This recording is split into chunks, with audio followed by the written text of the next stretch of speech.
Is Beetlejuice going to be the all-time September leader? Can it beat it? We're going to talk about that and much more on today's show. It's Kristian Harloff Show. Let's do it. Here we go.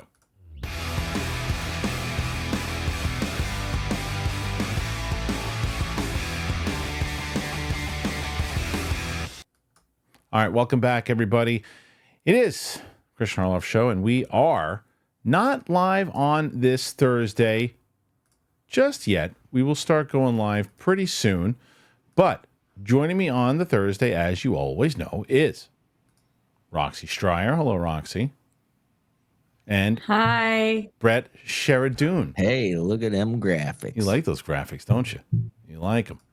Roxy, let me ask you a question. How you feeling about going live? Again, it's me and you. We're going live to people. How you feeling about that? I feel I'm not going to ever look at any of the live comments. That's right. Okay, look at that. And you came out with that all on your own, and I love that. I love that. Brett, how do you feel about this? I don't ever look at the live comments. That's good. Because I don't like them, but I want to. I had Steph and Mike on today. We did a live show, and they were not aware of the comments whatsoever because of this wonderful program that we're using. They had no idea of what it was and what was being said, so they were very engaged in the conversation. But did you look? Not really, only for like what I do, because I got to go through the topics. So that's why what we've been doing that's been very successful on Mondays is that if people want to get involved with the conversation, they have submitted their questions, and we do the super chats like we do. And then people were asking, and I want to make sure that I address this. We are no longer ever doing the Schmobot ever again. It's not coming back. Never say never. No, I will not bring that thing back. It absolutely ruined the show. But what if I died and my one wish was that you used my voice as your Schmobot? If we use the Schmobot, sure. But I would tell you, I would say, hey, listen, if we use it, I'll use your voice, but the chances are slim. Okay. Rox, can you imagine the nasty ass shit people would put in if their voice was the Schmobot? To make you say 100%.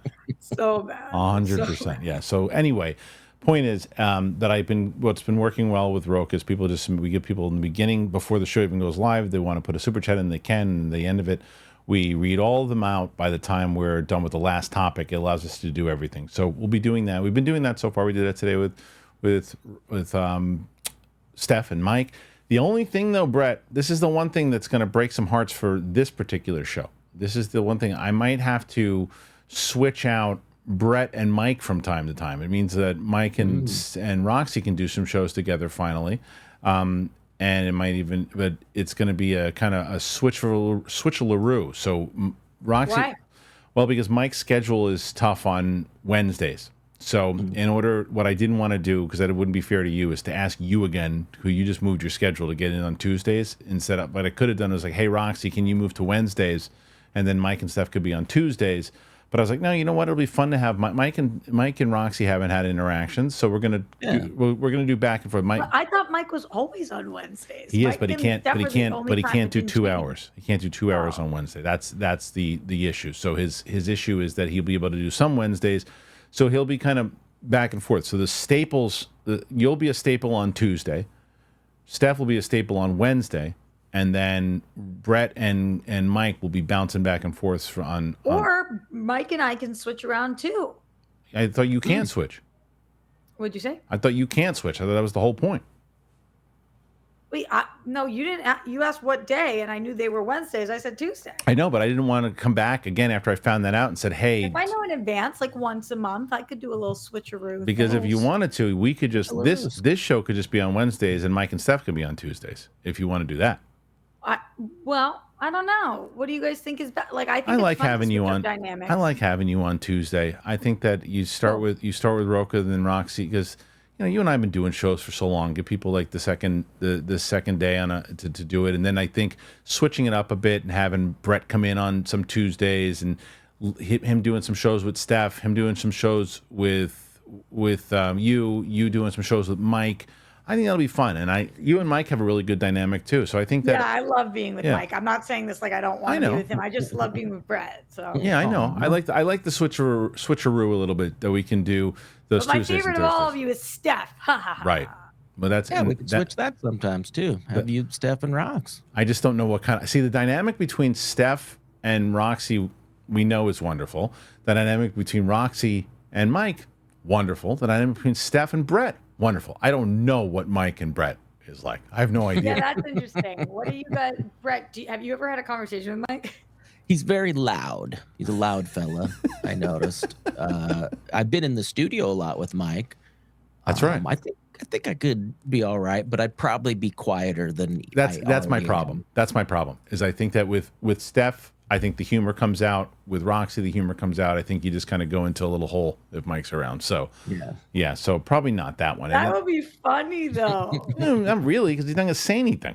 And then no, I think that you guys like Mike can cater to people. I think that it would be interesting. You got to try it at least once. You got to see what it's like, because that's what you're. Well, we'll see. We'll see. Because I'm then Thursday. Here's what's going on so far for the channel. As you guys know, Thursdays are a lot of right now. The pre-tapes are. This is the other thing that I'm excited about with when you can do shows, Roxy. Because normally what happens is we pre-tape on Wednesdays, and all the topics that we covered already on with Mike and Steph is done. So you don't have anything. We don't really have anything besides TV, and we've been just kind of BSing, which has been fun. And I will still do that with date stuff and other things too. But like, I think that, you'll have more fresh topics, because one of the cool things that we talked about, and we'll kind of discuss it now, is my movie reactions start this Friday. And I shot 2. How are they going? So far, so good. First one was with Matt Serra, and we did Borderlands. That's going to be a good one to do. And then Sadie and I did one today. We did, we did. That's right. We did, what did we do? We did, Trap. How'd you get her? What'd you do? Trap. With Sadie. Yeah. How was she? She's great. She's hilarious, actually. We both watching together at one point. She was commenting on people's hair. What a fun way to spend more time together. Yeah. And so that was cool to do, and there was a couple different times we laughed, and it was good, and she doesn't hold back on what she's saying, so it's pretty funny. I can't wait till you have Vivi come do them with you. Yeah, that's probably between 5 and 10 years from now. Yeah, but that would be so fun. Yeah, I know, but I'll give the business to her. Yeah. So after she comes and does a couple reactions with you. Yeah. It's the only reason I'm telling you that I'm able to even, because I thought about this, if I'm going to plan to do this for however longer, I was like, it's amazing how weight ages you. It's amazing. Like I feel that I was, and I feel like I looked 10 years older when I had the 20 pounds on me. Oh! I thought you were talking about right now. I was like, you look awesome. What are you talking about? No, thank you. But I was svelte. Thank you. Mm-hmm. You're allowed to say that. Svelte. Yes, you're allowed to say that. But I just feel better. And I was walking around the city last night, which was awesome. I went to see Beetlejuice. And I was texting with Roxy. I was on the train with you when I was texting you.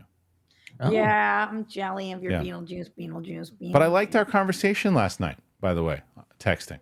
We hit a bunch of different topics. I know. I had fun texting with you. Hey, you know what? Yesterday was a big day for me. Anniversary. Happy anniversary. Yeah. 20th anniversary of my wedding. And do you know what I did on my night of my wedding anniversary? Are you kidding me, Brett? Why didn't you tell me that? And fixed her camera. What did you do? Oh, yesterday. I went to Roxy's and fixed her camera, had a little chat till about 10:30 and came home. My wife was sleeping. No, she was exhausted. But why did you do that? No, my wife came home from work. I said I could do Monday, I could do Wednesday, I could do Thursday. We weren't Tuesday. Doing anything. The good news, she got a new job. That's amazing. That's great. Ray's going to be working from home. Okay. Completely remote now. Going to save us hundreds of dollars in gas. No, she was tired. We're going to go out on Friday. I just wanted to be known that I offered up so many days and you picked this one, and now I'm starting to wonder whether you wanted to get out of paying the bill for a nice dinner on your anniversary. Not at all. It was a bad night. Kids have soccer. It's like, we have to pick up my daughter because, of course, they can't have soccer at the same place. And now that my son drives, they have to be the same time, different locations. No, it was absolutely not a big deal. And we actually, that morning, she was going to work. She goes, "Hey, is it our anniversary?" I go, "No, it's tomorrow." And I go, "No, wait, it's today." Oh, so you guys were both you guys were both like locked into it. Yeah, that's not years. happening in my house. I'll tell you that. 20 years. And also, did she say happy birthday and leave? Happy Did I say happy birthday? Happy anniversary. Yeah. And then she said birthday, bye. She wanted to be, she didn't want to forget the birthday, so she just gave it to me Oh. a month earlier. That's fine. For sure. Well, March can't come soon enough. Well, happy birthday. Happy birthday. Yeah, for sure. No, that's amazing. 20 years. That's freaking awesome.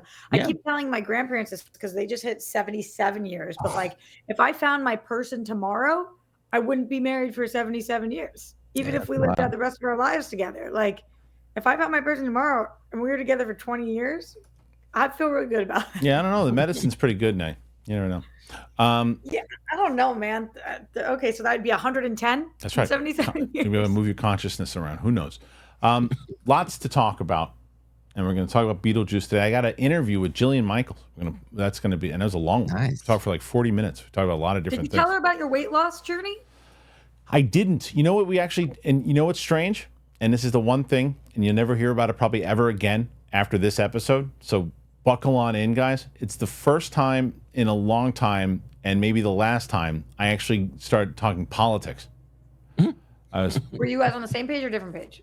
Not, I mean, it wasn't really about that, about same page, different page. It was more about being able to speak your mind without being labeled on the wrong team. You know, like, and she's doing a show on Bill Maher's network. You know, the way that her podcast, which was very I know, because that's my friend Ashley. Yeah. That she works for that network. Yeah, so which was her podcast was very popular on audio, and then Bill Maher convinced her to do video, and she told me the whole story on how that came to be, and then she talked about how the studio is sick. Yeah, and she told me it was actually a very good conversation. I thought we were supposed to have an hour, so her and I were just vibing and talking for a bit, and it was like 45 minutes in, and her publicist was like, she got to go now. I was like, oh, and she's like, can we stay a little longer? I was like, no, you got another call. I was like, okay. We talked about UFOs. We talked about a bunch of stuff. So, but yeah, so it's a pretty good conversation. So we'll play that in a little bit. But before we do, let's talk Beetlejuice. Now we don't have to go into the spoiler-free thing. I just want to transition, man. You like that? You like what we're doing here now, Brett? This is looks smooth. I thought so. I got to give Luke props from Galaxy. He's helped us out. But this whole, and Roxy, as you were talking about it, it needed to look better. It needed to look if we're going to do it this way. And like, look, your camera looks slick. Like this is just so funny though, because I used to be on a show with yellow, neon, and black. Oh yeah, and now it's back. It's like blast from the past. Well, do you know where that came from for us anyway? Is that I was using it for my thumbnails. I kept using yellow, white, and black combo. Yellow, white, and black. That's why that's why buzz. Yeah, well, that makes sense. I was using it for my thumbnails, and they worked, and I liked the colors. And then we started coming up with logos, and we're like, yeah, that looks good. Let's do that. It's the best. So what's behind us that keeps moving? It's just a moving screen. But what is it? What are the actual symbols? There's a lot I got to do here, but I'll do it. One oblong rectangles. Is that what you would call them? And they're chasing each other. Yeah, I don't know how to get Brett out of there. Get Brett out of there. That's okay. I get. There you go. So you get the gist of it. Perfect. So that's. Now the KH is slick too. I like the good. KH. Yeah, and it's moving around the whole time. So I'm happy with it. I'm happy. It's looking good. So. But you want us at the top. You don't want us in the middle. You mean like over here? I could do that, I guess too. Like you mean like this? Yep. Yeah, I can do that. We can do that. That's not bad. We'll ask the audience what they think once we do it. It's too many shots, but I like them seeing like the cooks, like a lot happening behind the scenes here. I like now if you keep me up here. Okay, and then Kristian, why I oughta. So like right there, you guys like that? I think it looks cool. I think that I'm a little. But then your KH has got to go over Brett. Yeah. Or you could stagger I can do them. that. You can do lots of things. Well, that's easy. I can just do that. Look at that. And then I think that I just have to do this. Make sure you need to find your center. Yeah, we can find it. I think that each one it fits the screen, but I can mess around with it a little bit more, but for the most part we can play, and there you go. But I was talking Beetlejuice. It's the movie it's on track to make like $105 million or something like that opening weekend, if not more. And then I think it is like 125 for the weekend. I think that is like the record. I feel if Beetlejuice has, like, I'm telling you, I went to this screening For that specific this September weekend, you mean? Yeah, September. I think the biggest September weekend ever is it. And I went to this thing last night, and it was a half critics, half fans. People were dressed as Lydia Dietz, like in the red dress, in the black dress. Beetlejuice, people were dressed up like, there was the little head guy and all that stuff. There was the sandworms. It was an event for this like press screening. So this is going to be a big, big movie. It's going to be, and it's only an hour 45, which gives you multiple screenings. There's nothing to say. I think this movie could do it. I think it could beat it. It's not projected to beat it, but I think that the projections for Deadpool and Wolverine were lower than what it ultimately hit. So Roxy, is it gonna break the record? You saw it, I didn't. So I think Okay. a lot of it's going to depend on what the word of mouth is about this and if it's really great. So far, from my friends who have seen it, which is a decent amount, they're saying it is solid. Like this, if you love Beetlejuice, you got to see this. But it's not like it's nobody's going to walk out and be like, this is better than the original. I think the press is really helping. Michael Keaton going out there being like, this is my favorite role of all time. Winona Ryder's been like slaying the press line too, and same with Jenna Ortega. So I think they really have done a good job to make us feel like if you don't see this movie, you're missing out, which is always great. And this is a bigger movie than it to me, even though I love it. I think that this movie is going to crush because, and I happen to agree with whoever you've been talking to.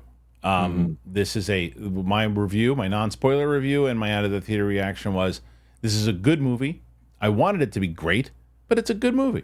Like you always want, if you love a movie like this, it's great. And then the other thing I said in my non-spoiler was, like, does it feel like it's part of the Beetlejuice world? Does it feel, or does it just feel like, they just want to try to milk the franchise? And it does feel like a part of the world. It absolutely does. Like you feel like you're back there. It's shot the way the end's a little chaotic. There's some jokes that miss, but for the most part, I had a smile on my face the whole time. Because like, it's Beetlejuice. He's back, baby. There you go. What age is this for? I'd say 1 to 100. Yep, 1 to 100. No, I'd say 12 and up. Okay. 12 and up, I think. Maybe, there's a couple darker images, but if you can take the first one, it's like... Yeah. It's on par with the first one for how dark it is? Yeah. If not, and there are a couple times that maybe even pushing the limit a little bit more. But it's not as... Yeah, there's a lot more to it, but I've gone into it already in the non-spoiler and everything else too. But I think that the main thing is really the vibe that I got when I was there. It's like, Roxy, when you go to those screenings, that sometimes it's just like you go and you just know, you feel that vibe. You're like, oh, this is gonna be a big one. Yeah, Like for you can sure. feel that vibe. Like you just know that, oh wait, people are psyched about this. People are waiting to get their seats. They're there early. Press and fans are there early. So I don't know. But Brett, this is your Beetlejuice guy. Are you gonna go see this with the fam? Yeah, I'd be lying if I said I was, but I would definitely, if they were up for it, I'd go see it. So you basically, it's worth you asking them and getting turned down. Yeah, Right, it's right. definitely worth that. And Okay. it is, I mean, I think I made a Beetlejuice quote the other day, or no, we were singing like Deo or something like Okay. that, or Shake Sonora. So it's a timely film. Okay. And I would have liked to have heard that you thought it was wonderful, but I would probably like it a lot more than most because I'm a pretty easy audience. It's And I have it's to agree good. with Roxy. We're better in the center. Okay. Have It's you guys as kids seen this? the first one? Pretty sure. Yeah. Vivian, it's one of her favorite movies. Like she Beetlejuice, she loves Beetlejuice. She fell in love with the first movie when she saw it. And then last year, actually, when we visited my uncle and aunt in New York, when my wife and I went out to eat, she discovered the play on YouTube and started watching it and became obsessed with that. And then I took her to the play before we left LA. We went and saw it, and we had like front row seats. Where Where was that? I can't. Somewhere in Orange County. somewhere in Orange County. I can't remember the name of the theater, but it was great. We had a really fun time. It's one of her most fun experiences that she's had. She knew all the songs. She was singing. She was in heaven. So she's been looking forward to this movie a lot. So she was very bummed that I couldn't take her to the screening last night for two reasons. One, I didn't have a +1. And No two, +1s. Wow. they didn't get +1s last night, but the other, she couldn't have gone anyway because yesterday was her first day of school. So this was Nice. yeah. So she's very excited to see it, and I think that you're going to get more people to go and check that out. And putting Jenna Ortega in there is brilliant. It's brilliant, and it's not just. And what makes sense with it all of having her in there isn't just, well, she was in Wednesday, so let's get her. She's popular. A, she fits the vibe of the movie, and B, it's Tim Burton who did Wednesday, so it makes even more sense. He probably in the middle of the conversations while he's filming with it say, "Hey, listen, I can put you in. How would you like to play like Lydia Dietz's daughter?" And she's just like, "Yes, please." And there are some moments. Do you love the first one, Rox? Yeah.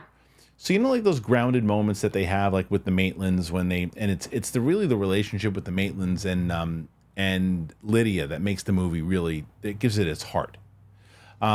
There are moments in this movie that get there, and then it's like, it doesn't just get you the same way. You know what I mean? And the other thing is that in the original movie, there's the Maitlands trying to get people out of the house. The Dietzes are moving into the house, and they have their story, and then Beetlejuice is trying to cause havoc. Those are really the three stories, right? In this, Willem Dafoe is a dead cop, but not really. And I don't want to spoil it. You'll see what I mean when you see it.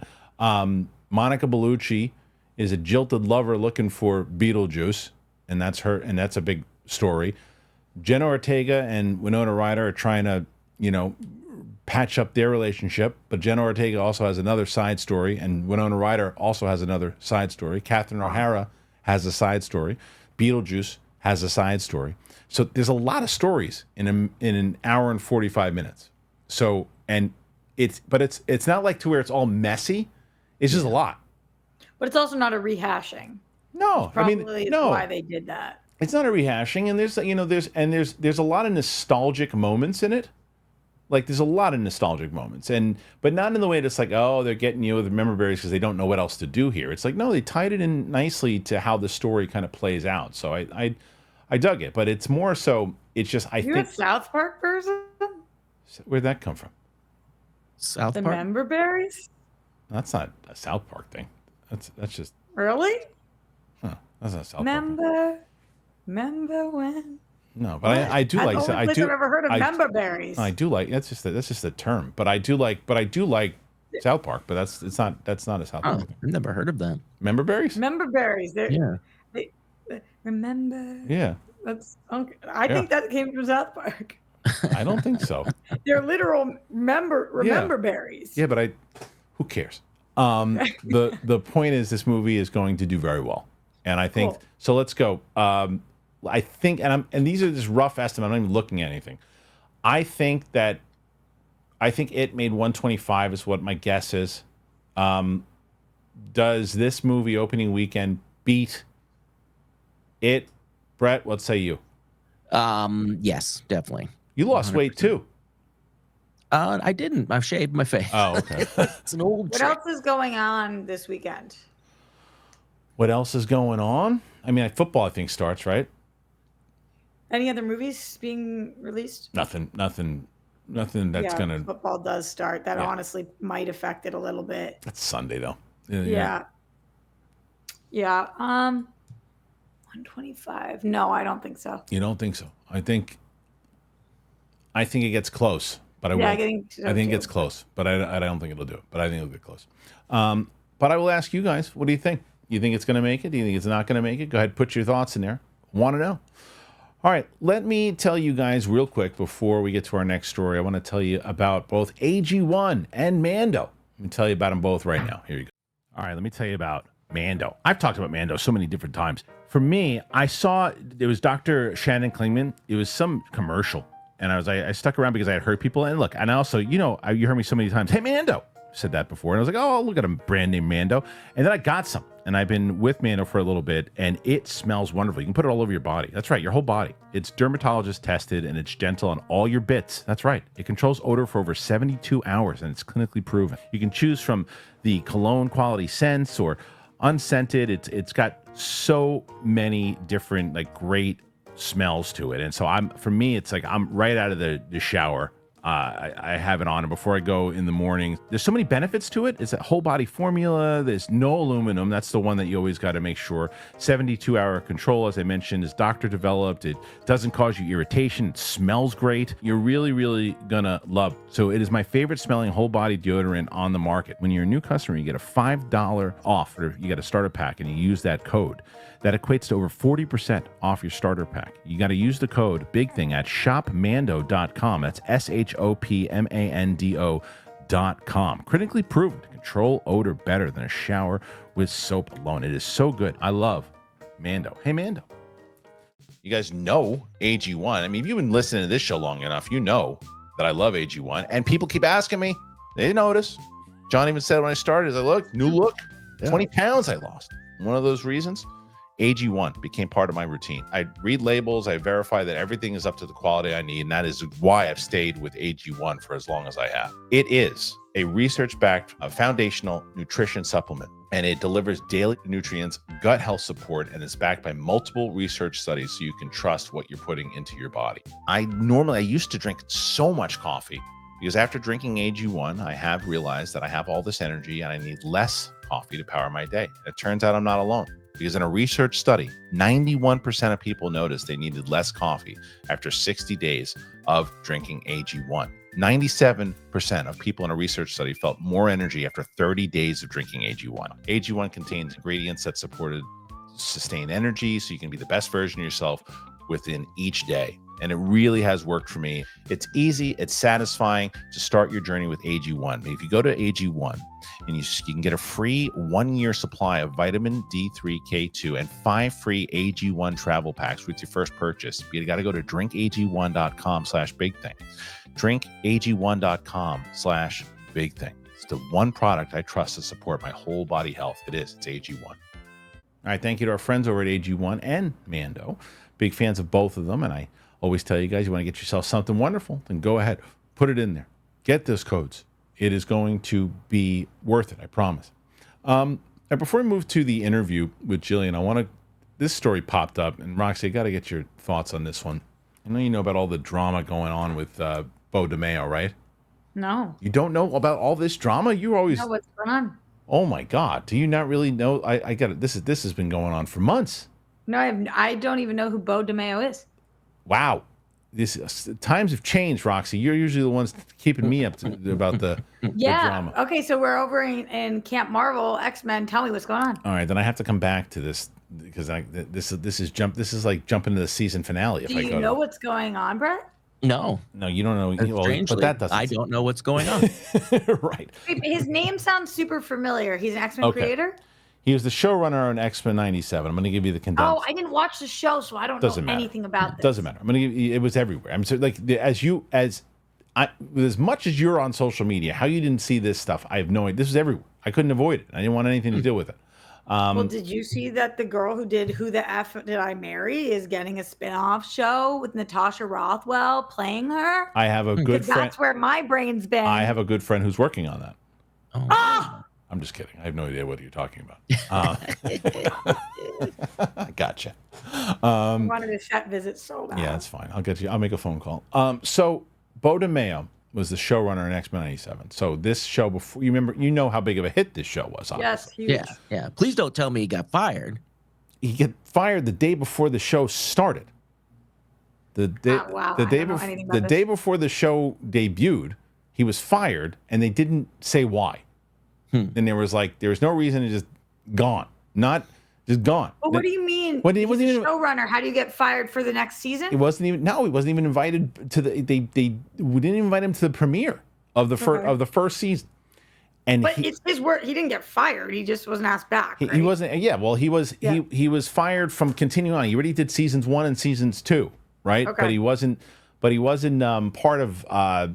They said no. Moving forward, we're removing him from it, and that's it. Right. Okay. And he's highly regarded as the reason why this is as successful as it is, and how well he knew it. But Okay. Oh my God. yeah, so the question is then, like, well, this was like months, like 4 or 5 months, whenever it came out, 4 or 5 months ago, and everyone's like, well, there's something more to this than because he wasn't posting about anything. He was just tweeting about it while the show was going on. Disney wasn't saying anything, and it was just nothing was happening. And he should come out and reveal the truth of why he got fired. You know what's going. Are you looking at news now? Is that what you're doing? He was talking about the show, though, the articles, right? While the show was going on, he was talking about the show. He was talking about the show, but he wasn't talking about like why he left. So then, I don't know. This is probably like a month ago, maybe. Jeff Snyder said he had some more details on what was going on. Snyder, get his newsletter. And there were some other people who said there was some news, and basically what it was is that he said the rumors were that one of the reasons that was floating around but never confirmed was that the reason why Beau Demayo was fired was because of some OnlyFans thing, and that he had some picture or whatever it was. And I was thinking that was the reason why it's going to be a lawsuit, because if it has nothing to do with anything, it's just because he has an OnlyFans page. Who cares? But that clearly wasn't the case, because what happened then, he spoke out because what happened recently, the recent drama before the thing I'm going to read you now, is that the big drama was this, that they removed him from season 2, his credit. They took his name off of it, and they said, and even though he worked on it and all this stuff, and so he was like, then he started publicly tweeting about, well, this and that, and they said, well, the reason why we took him, because it's in our agreement that if you were tweeting out and everything, and apparently he was tweeting more stuff about what happened or whatever it was, take your name out, you kind of violated whatever it was, then they revealed that he had made kind of really inappropriate stuff around the office, and that people felt uncomfortable, all this different stuff. And you have to read into all of it. I could be misquoting some of it, but for the most part, that's the gist of it. And now there's a new report. Kind of there's so much more to it. I'm giving you the idiot's version of it. It's just because this is like 6 months of it. But then this is the story that broke, at least that I'm reading today. So Beau Demayo is going to reveal the whole truth of the firing if you subscribe to his OnlyFans page. Brilliant. Yeah. Oh. Beau Demayo, who was fired as X-Men 97 showrunner earlier this year, has promised to reveal the whole truth of what happened to those who subscribe to his OnlyFans page. Back in March, the surprising news broke that Marvel Studios' Disney had fired X-Men 97 showrunner Beau Demayo shortly before the animated reveal show's world premiere. Since then, the internet has been rife with rumors and speculation about what might have led to Demayo's dismissal, and last month, Marvel finally released a statement on the matter. Mr. Demayo was terminated in March 2024 following an internal investigation. Given the egregious nature of the findings, we severed ties with him immediately, and he has no further affiliation with Marvel. Though no specific details were revealed, we have heard that Demayo was terminated for sending lewd photos to members of his staff, and there have been further reports of him being physically and sexually inappropriate with several of his colleagues. Demayo has denied this, suggesting that his firing was simply due to homophobia and claiming that he was stripped of his X-Men 97 Season 2 credit shortly after sharing some Gay Pride Month fan art of himself in a skimpy Cyclops costume. Now, Demayo is promising to reveal the whole truth about what happened if you subscribe to his page for $9.99 a month. Demayo has already shared the following. The allegations of this conduct are false. The rumors being spread around me are lies. Marvel Studios has hired a new scribe to replace Demayo for the in-development season 3, with Deadline reporting that Matthew Chauncey, who has previously worked on episodes of What If and Miss Marvel, will take over. Chauncey will work alongside Jake Castorina with original 90s series EP Larry Houston, yada, yada, yada. So, Roxy, now that's some tea, is it not? Yes. No, I mean, I'm super curious what actually happened. It feels like an internal investigation and you were immediately fired wouldn't be you showed a couple of fun gay pride images to your coworkers in a skimpy outfit. Yeah, like there's more to that. This is Hollywood, and nobody would give a shit about that. Like, go on with your bad self. Sorry, not nobody, but like an internal investigation would not fire you over that. No. So if that's what he's going to claim in his OnlyFans video, because clearly he's not going to slander himself. Yeah. Then, first of all, hysterical way to get people to your OnlyFans. Second of all, of course, it's going to be written about, I'm sure, in the Insider and everywhere else. But also, is Marvel going to retaliate and say this is actually what happened? If he's going to say this now, they've already done that, and he's not going to win this fight. He's not going to win this fight because. Well, what do you mean win? Make a lot of money off of it? Maybe. If he said there's going to be lawsuits and he's got these other things too. Oh. This is one of those things where there's not, because if this is what he's saying, and look, it's alleged. So if this is what he's saying, and it actually is the fact that he did this one picture, then Disney's going to lose a lot of money, and Disney's going to, and they're going to. You don't think that Disney is going to say, we better be able to back up everything that we're talking about here, especially after the James Gunn situation. 100%, after all of it, after this, everything that they've gone through. Yeah. What do you think he's going to say in his OnlyFans? And don't you think he's going to make a ton of money? Oh, sure. I know Disney's out $10. They'll have to join. Just that's true. Just to see what's happening, see what he's going to say. It's like, somebody sign up to this guy's page, see what's going to happen. Give him $10. I guess we got to sign up to find out what's going on. 100%. But it does show you though that it's like this does go back to, because Roka and I were talking about this. It almost seems like this guy is his own worst enemy, because this thing could have just gone away after a while. Like he would have gotten his credit on season 2. I never heard of this problem, so I never even would have known about it. And he was talking about these things publicly again. And he was talking about certain things about how they, whatever it was, he started talking again. And it's like, dude, this would have gone away and you could have worked again. Now you're making it such a big thing. Now look, if it comes down that he's telling the absolute truth and all this then it's like, look, then fight your fight and prove it. But I just feel that it doesn't look good for him. Is anyone coming to his defense?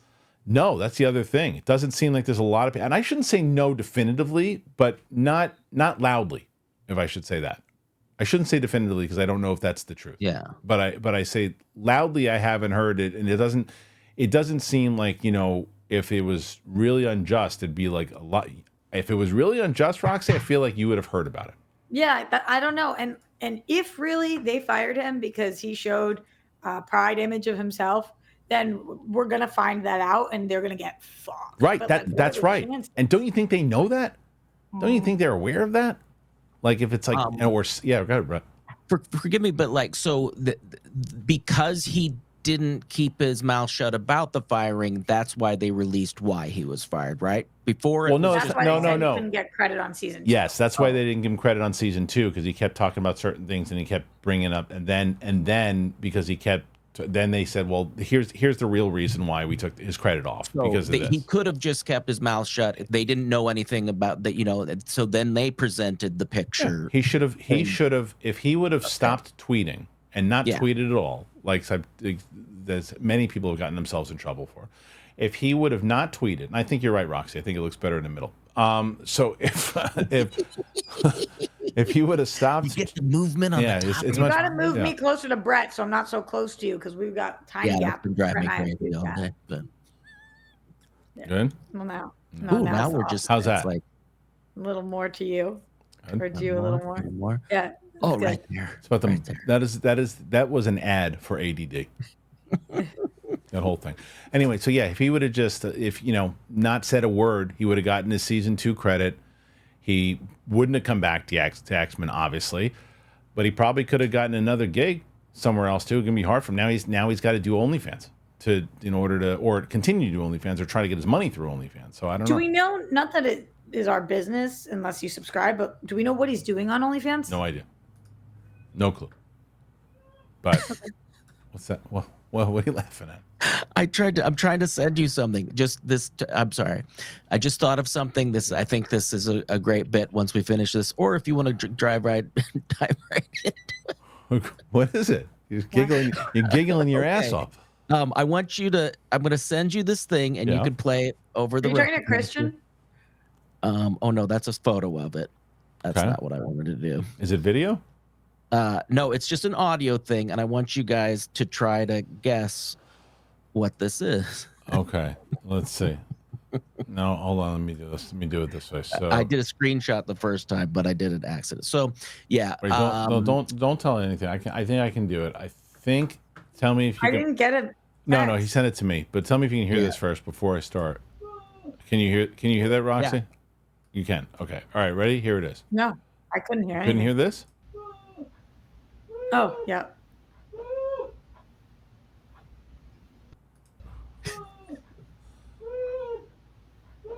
Is that Roxy's neighbor? Sounds like That's what I was Roxy's thinking, neighbor, Kristian. doesn't it? Is that what you were saying? Now, no, Is that his OnlyFans page? no. Do you know what that is? No. I wish it was a little louder. It's you let me know if you want to guess, or I reveal what that is. What is it? Is that Patty Boy? It's me. Daddy's having trouble No. later on. No. No, What is no. it? It's me having a nightmare. My daughter That's has you? an app.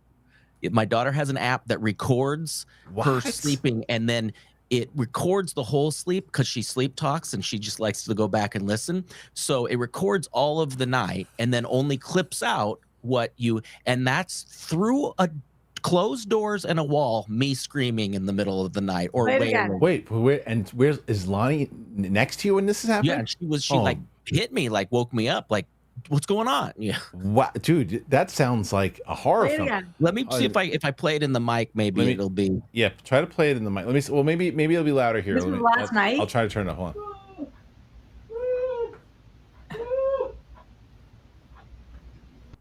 But it sounds like sex noises.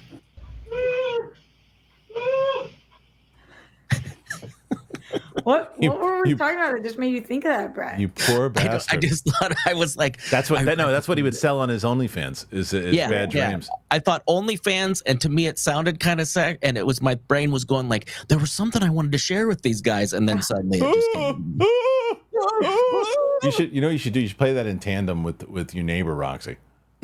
That'd be great. Do you remember what you were nightmaring about? It was a dark room, and somebody like came around the corner and attacked me. It was a very brutal. You remembered it well. You remembered the actual dream. I have very vivid dreams that I remember now. So this medication I take for nighttime, that's both depression and sleeping, gives me the most insane dreams. But they're like films that come full circle, and then like if I wake up, I can go back to sleep because I have to finish the through line of the third act and come to a conclusion.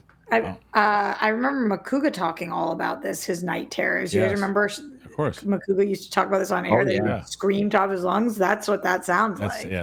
I was stationary. Luckily, I wasn't like flailing and stuff because I know people that have like hit their spouse and girlfriend or boyfriend or whatever, but I was just like, and there's been times where I've actively known I was sleeping and having a dream, and I went like,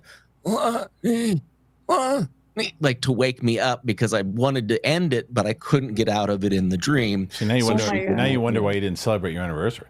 Yeah, exactly. I was like, it sounded like I was celebrating it, but damn, I've been having the weirdest dreams recently because I only nightmare. Brett kind of sounds like that. I like yell in my sleep and stuff too, so I've been told. But I'm only in horror competition shows in my nightmares. Every night it's a different competition, but they're all like, it's almost like Fear Factor. Yeah. And I have to get through them, but I'm making up great shows in my sleep right now. I just can't remember fully when I wake up. You watch so much stuff. Oh, we're going to get into the TV stuff in just a second because I have things before you even get into your picks, things that I can tell you that I've been catching up on. Yeah. But before we do it, as I mentioned, Jillian Michaels, you guys know, she has a podcast that she's now on Bill Maher's network. We had a really good conversation. I never met her before. We just it's just one of those people that we had a good conversation, even though we had said that maybe we don't line up on everything. To be able to have a conversation with someone is very important without saying you're on the other team. So I want to show you this interview with myself and Jillian Michaels. Please take a look. And then we'll come back and we'll get Roxy's picks. Here you go. Okay. So my next guest doesn't really need an introduction, but I'm going to do it because I need to do it. And I want to tell you about it. Because Jillian Michaels, you know who Jillian Michaels is. She's a world-renowned health and wellness expert. She has dominated the health and wellness space globally, whether it's in every realm of media. She is committed to becoming the best version of everybody. Whoever, if somebody is out there, she wants to help them. She wants them to be the better version of themselves. And she has had a podcast for a very long time that is super popular, keeping it real. She's going to video now, and she has been doing it. And I spoke to her maybe 33 seconds before we started this conversation, and I can already tell that we're going to have a blast here because it's just going to be a conversation. It's going to be me and Jillian Michaels, and here she is. Hello, Jillian. How are you? Hi. How are you? I'm well, thank you very much. Right before we started chatting, I told you that I traveled across the country I lived in LA for about 25 years, and moved with the whole family to New York. Why New York though? Like, I get the move. Listen, I everybody knows I had an exodus from California, but New York doesn't really solve any of the problems that California presents. Taxes being a big one. Taxes is a pain in the ass. There's no doubt about it. But I'm not in Manhattan. You ever like the fry I know. pan into the fire on that one? Yeah. However, I'll tell you this: I'm not in Manhattan. That's part one. Okay. Yes. So part two is that the schools where I have two children. I have two daughters. So one is 12, one is 6, going on 45. And she literally is a soprano. I'm not even kidding. Good luck with that, man. It doesn't get easier. No, but they're in gymnastics, they're in martial arts, they're in all these things, so that's great. But so they needed to. My 12-year-old was not happy where she was school-wise. School system not the best. Gas was like $6, $6.50. It's like $3.15 here where I am. Groceries are not that bad where I am. The community is really, really nice. People are sweeter, I'll tell you that. Oh yeah, LA is brutal. It's like the land of tolerance. Yes. With the most intolerant people. Crazy. It's so true. It's like it tells you something. My 12-year-old was with my wife. They were walking around in a store, and the woman said to my wife, "Oh, I see you kind of looking around. Do you need help? How are you? Nice to see you." And my daughter's like, "Why is she being so nice? That's weird." She just wasn't used to it, and she loves it. She absolutely loves how nice people are here. So that's kind of why we made them. And I was born in Queens. I lived in Queens for a long time, but that's not where we're living. But I couldn't do again after living in LA for 25 years. Jumping back to Queens would be very different. I get it. But that's it. So you're in Miami, yes? So we moved from Los Angeles in 2021. We moved to Coconut Grove in Miami. Okay. And then we recently got a little place in Wyoming for two reasons. Cool. One, to escape Miami in the summer. Holy cow. Mm-hmm. And to be a bit closer to LA because I still have my mom in Los Angeles who is not young, my brother, my ex didn't move. So it's a whole thing. And occasionally I do have to go in for work. So it makes it like an hour and a half jump instead of a 6-hour jump. Yeah. But LA is brutal. It's changed dramatically. I was there for 25 years, and I have a lot of close friends there. Same thing. There's times that I have to go back for work. I do have to do that 5.5, 6-hour flight when I go, and it is not fun. But my parents are in Florida, so for me, I just visit my dad who just had back surgery. So I just visit him. He'll go help walk the dogs. 2 hours and 15 minutes. Cake. That's so easy. You can get to Europe like that from the East like Coast. That. I know. It's awesome. Hawaii's not as accessible now, but that's whatever. So anyway, let's got the whole Caribbean though. The Caribbean's beautiful. That's true. It's right there. That's got true. Options. We have options. But I really like the fact that you have throughout your career, you know how to pivot. You know how to do, and especially if there's something that you want to do and there's something you want to go after, you do it. And I think that is the podcast, the fact that you took that show, you made it a hit in audio, and then you said, it's time to shift and go to video. Where did that come about? When did you want to do that? I did it. Bill Maher did it. Okay. So I want to take the credit. But this all started 15 years ago. I was doing a little radio show in Los Angeles on KFI AM 640 on Sunday mornings live. And it was like Dr. Laura, but for fitness and diet. People would call and ask questions. And I was getting busier and busier. It became harder to do the show live. And my business partner, I think I was making like $150 a show, but I loved the medium. I was already on NBC. I didn't need the money. I just enjoyed the medium. And he said, look, you can't be live every Sunday. This isn't going to work. However, we could get into this podcasting thing. Yeah. And this is obviously years ago, over a decade ago. So we moved over to the podcast world. And first it was same thing, fitness, nutrition. And we won a little award from Apple and a little award from Google, but we weren't on YouTube. That's where podcasts were. They were audio only. And then we expanded and began interviewing different doctors and different PhDs in nutrition science or exercise physiology. And it grew from there. This year, I was on Bill Maher's podcast, Club Random. And then I subsequently went on his HBO show, Real Time. And we got in a few heated debates about a variety of topics, whether it was Ozempic, is it panacea or poison? He thought his coffee was acidic and bad for him. And we had a numerous amount of little bickering matches over this stuff. And ultimately, I smashed him with all this research after the shows. And he goes, why is nobody else saying the things that you're saying then? And I said, they are, Bill, just not publicly, because some of these doctors suffer from things like medical McCarthyism, pharma cartels that come down on them. They get canceled, they get censored. All this stuff happens.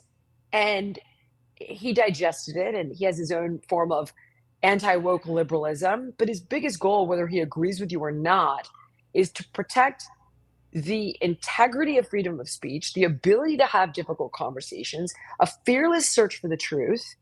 And he just said, I want to weaponize you by putting you in a position where you can't be canceled. And then I want to see what you can do.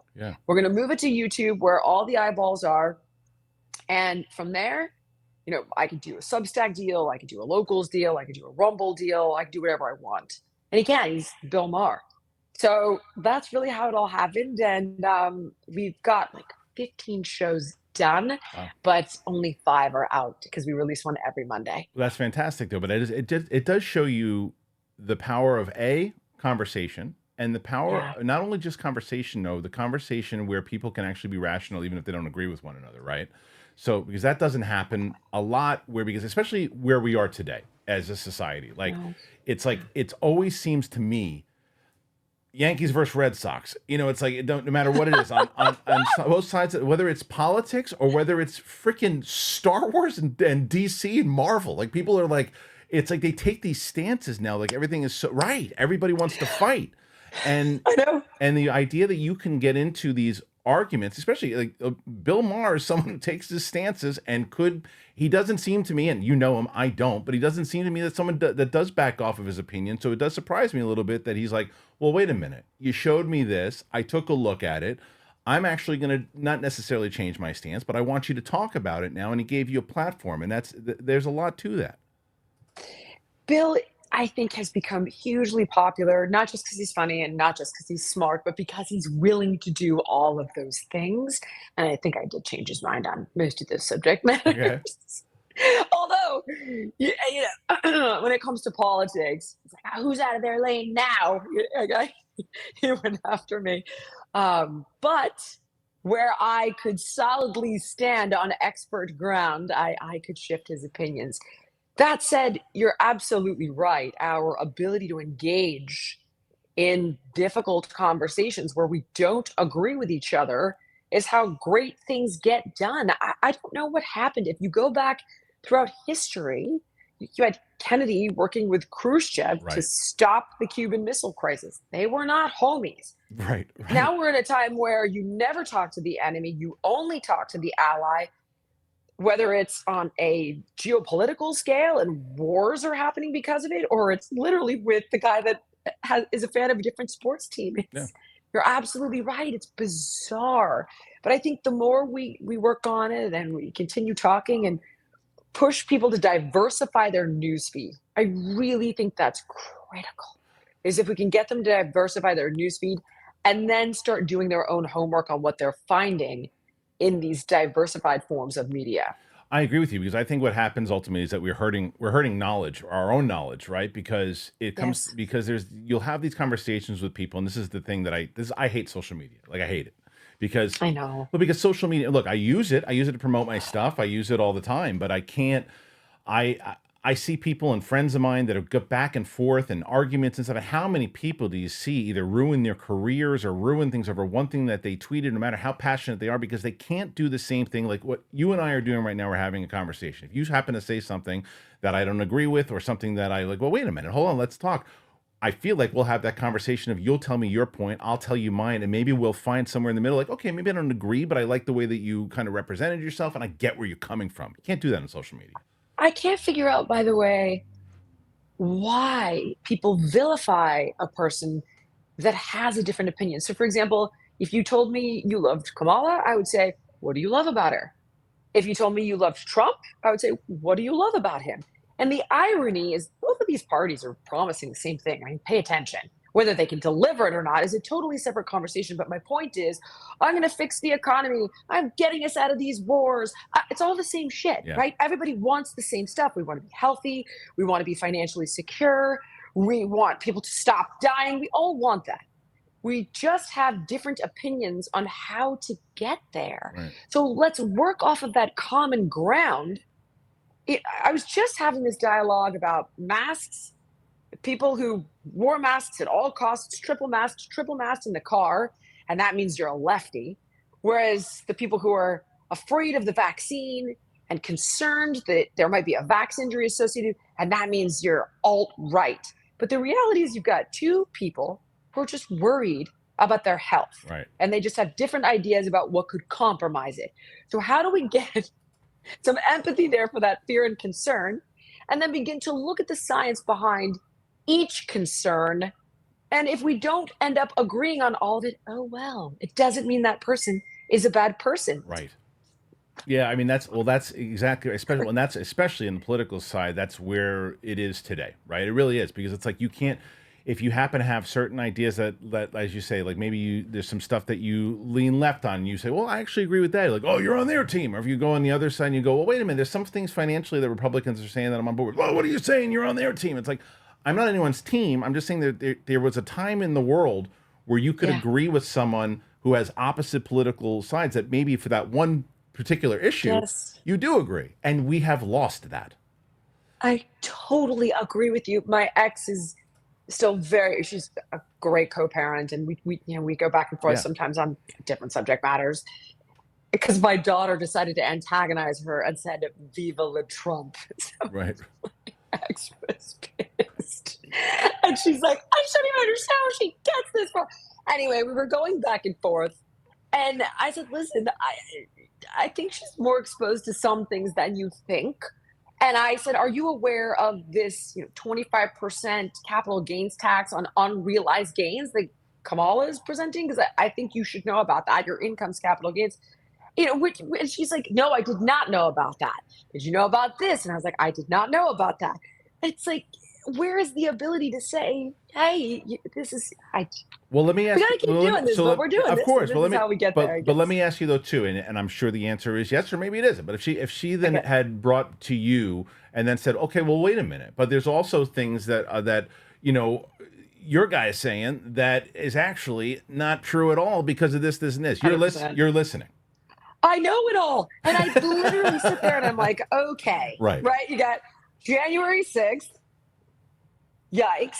And I'm not even saying, forget the people that weren't really armed and all that. I know all that. It's just the fact that you said don't certify the election results. That's like not great. Right. But then it's the fact that you guys kind of planned this whole thing so you could slot in your candidate, even though she never got one primary vote. Like, both are kind of fucked for me. I think the political game in general. is fucked. The whole thing. I totally agree. Yeah. So for me, I'm like, good Lord, it's definitely a conversation of lesser evils.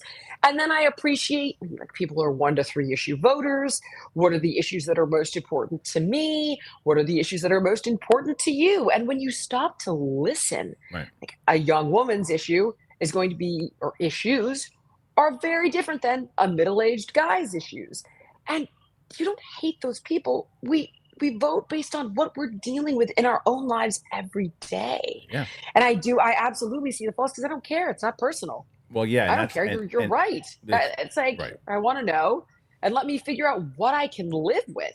Yes. given that these are my two choices. Yeah, and that's why there is not, and where we have come together where there is really not a lot of bipartisanship, is they push it as it is. I'll tell you the only thing, and I cover this, and I have no idea if you have an interest in it or not.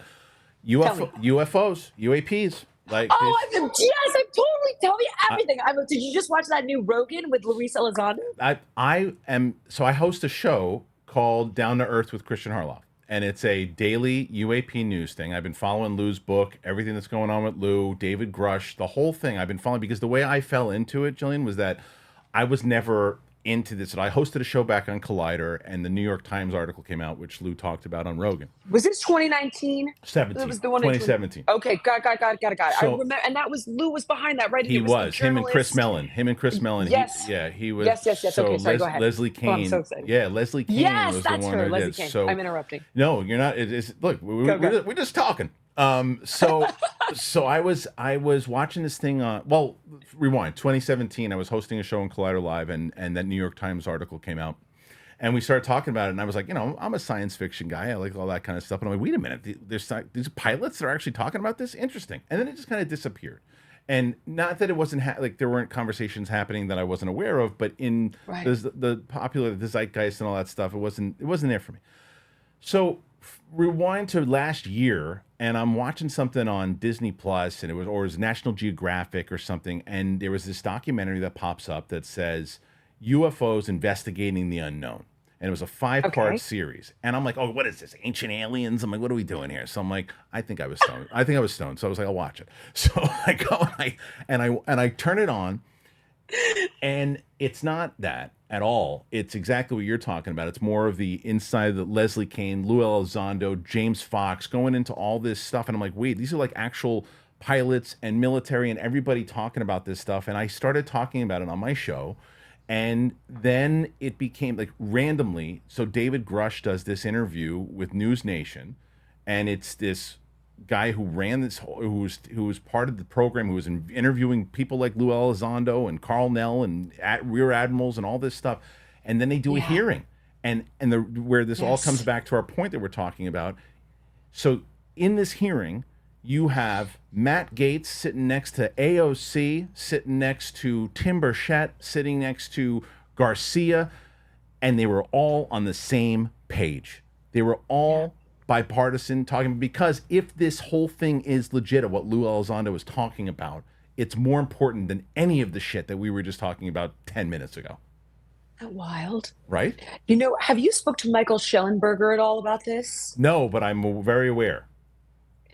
So I just had him on about something totally different. We were talking about the WPATH files, which has to do with gender affirming care and all of the dark evils that go on there. That said, and this has nothing to do with being transphobic for anybody who is misinformed. It has to do with the leak. Just Google the WPATH files. I won't go too far off these. But he was doing research on the UAPs, and when he came on recently, I said, Michael, I gotta ask you, I'm fascinated. Where are you at with this? And he goes, Jillian, it's a little too intense. I had to stop. It's I'm telling you, I keep up with this every day. Every day. I had to stop. Yeah. I mean, the guy is trying to take down like the CIA, the White House, the FBI. Yeah. You stopped researching this? Wow, that freaked me out. I am fascinated by it. Like you, I'm totally with you on it. I've followed it for a while. And what I don't understand, and I guess because it's intangible, is no one really seems to care. It's the mainstream media doesn't cover it as much, which is crazy. When you have take for example, look at News Nation, right? So News Nation has covered it.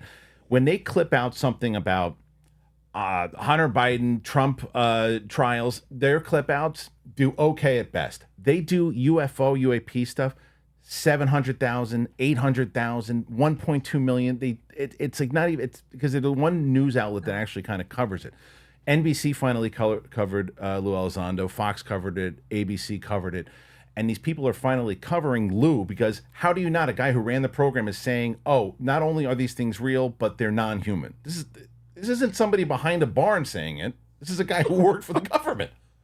And it's like, and he's out there saying, well, he wants to sell his book. One book? He's going to say that aliens are around? One book? But there's evidence. That's the thing. Right. There's evidence. It's been going on. And Schellenberger said to me, he goes, I'll tell you this much. After we dropped the bomb, something serious happened. Yeah. I was like, oh, God. Like, I'm telling you, I could talk to you about this for like 5 hours. do you remember the Arizona lights? I'm not sure how old you are. When I was a kid, I remember that was on the news for about 5 seconds. And it was some craft the size of a football field. Yes. And I remember thinking, what the fuck? And I don't know, 10. I don't remember when it happened, but I was very young. It was on the nightly news. And I was like, is nobody's gonna freak out about this? Then they made fun of it and it somehow went away. But I saw this thing on the news. I know what I saw. Well, go back to that. That's the whole point we were talking about with social media, right? Is that it is getting harder and harder for them to do what you just said, where they're like, oh, well, they made fun of it. It's taboo. Harder to do taboo with social media, with so many people talking about it and these clips coming out and the conversation around it. But it really is fascinating. I think there's more, as you were saying with Schellenberger was talking about, there's more information coming out. There's potentially more hearings. And that's what I hope, because the way this ties back into kind of what you do as well is that it's nonpartisan, bipartisan, not political. But consciousness is what they say that this is all combined of too, with whether you believe in the non-human stuff, what they do with the craft and the things that they have. It's the consciousness and the idea of whether it's manifestation, whether it's all these different things that you can do with the human mind that haven't been explored. And I have to assume that with your career and things, the just mentally, what you have to do in order to, keep yourself in shape all the damn time. I know for myself that it's like you got to mentally really. I'm become really good friends with Matt Serra. I don't know if you know Matt Serra. He's a former UFC welterweight champ, and I'm producing his show, and he is, every time he comes in here, he goes, when are you coming to my school? When are you going to start training? And I'm like an idiot to not train with Matt Serra, but I gotta get this right in order to do it. So that being said, how important is it, like the consciousness, the mental, to keep yourself kind of moving in this direction constantly? I would love to give you, funny, I was just watching Megyn Kelly interview Sean Ryan this morning. I don't know why. It just like popped up on my feed as I was coming back from dropping off the kids at school, and he was talking about how he developed this unbelievable discipline. And I was thinking, God, I didn't have a process for developing discipline, although there are so many things I don't believe I would have the strength for. He was talking about people not signing up to join the military and all the reasons why. Top reason, I don't want to die. Yeah, that's, I'm scared. I don't have the strength. I wonder often, could I survive the loss of a child? Could I survive going to war? Could I survive? And I hate to tell you, I don't think I have the mental strength. The things that I have become resilient with is because I had no choice. If you had told me that I was going to be publicly flogged and canceled and attacked and insulted, and like all these people were going to hate me, I would have never signed up for that. I didn't know. So it happens to you. And then you don't have a choice but to come through it. And when you're on the other side of it and you're still standing, now your emotional fabric is that much stronger, has been stretched that much more. And you're like, all right, well, I got through it. If I could do that, I could do this. Right. But none of it was really intentional. It was just about life kicking my ass. Not like I was brave enough to engage in anything. I kind of accidentally stepped in a pile of shit and then had to deal with that, whether it was getting into martial arts as an overweight kid. I had no idea that was going to be, by being challenged in the way that I was. And 6 years of very intense training to get my black belt, and it would reform my entire physique and mindset. I didn't know that shit until I accidentally fell into it. And then once you're in it, you don't really have a choice but to survive. And I have often found myself in the free fall, if you will.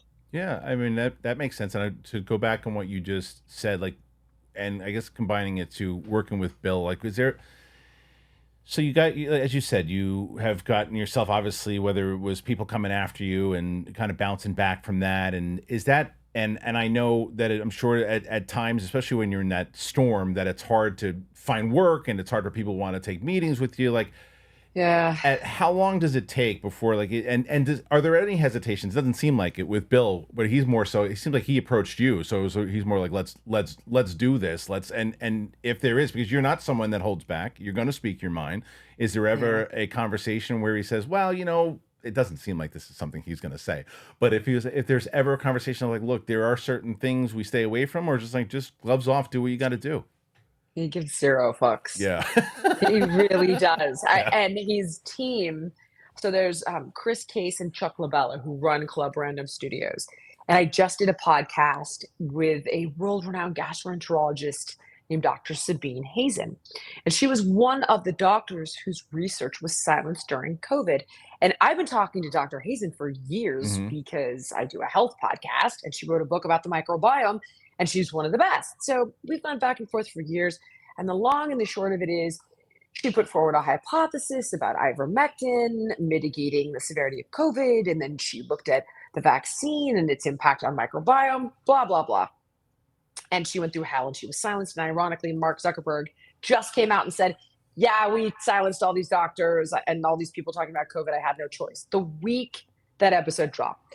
So I called Chris at Club Random and I was like, listen, this is going to say ivermectin, COVID, hydrochloroquine, vax injury. Like, what do you want me to do? He's like, I don't give a shit. Go. He goes, if anything, I'll just go to Bill and say, let's move to Substack. Like, are you serious? Wow. I mean, are you sure? And he's like, do it. So I did. And, we're still standing. Everybody's still alive. The show's doing great. But I think Bill he's that much more seasoned. And he's also a gazillionaire. He just doesn't give a fuck. He really doesn't. Yeah, he doesn't give a shit. Not about being canceled or having somebody go after him. In my experience with Bill, he cares deeply about his work. And he cares deeply about his messages, like anti-woke liberalism, engaging in conversations, all the things we talked about earlier. But I don't think he's afraid of anything. Doesn't seem like that now, because he's changed kind of. Because truth be told, I mean, like, as far as I respect him as far as what he's done with his career. There are some times that I disagree with him all of the time. Of course. Yeah. But there are times that and I'll see him on, there's certain times, like that's why I said to you earlier, there was something, because I also deal in like the movie space and the kind of geek space and that stuff too. And he had made comments about comic book movies and certain things that he said where to me, it felt like he was kind of insulting the people who worked on them and talking about how they were just meant for children and these certain things. And he knows sometimes to put his hands up, and he keeps punching in your face, even though you're like, well, wait a minute, hold on. He does. That's what he does. He knows to do that because he also knows he's going to get himself. He does, yeah. And he'll like, I have seen him say that this is out of my wheelhouse entirely, but I remember when he had been commenting that crypto was just a Ponzi scheme, and I thought he really should talk to like Charles Hoskins. Right. Because it's a tech, actually, and it's kind of brilliant, and they're doing pretty impressive stuff with it. It isn't about Dogecoin. There's so much more to it, but I didn't challenge him on that because I'm not the one to do so. Maybe one of the Winklevoss twins will do it down the road. Sure, he's not a genius about everything, and you're right. I disagree with him, and in fact disagreed with him on numerous things. But the fact that he's like, and this is why we have this conversation, and we can still be friends even though we don't agree. And I think that's what people love about him. Ultimately, is you can challenge him, he can challenge you. Doesn't take any of it personally.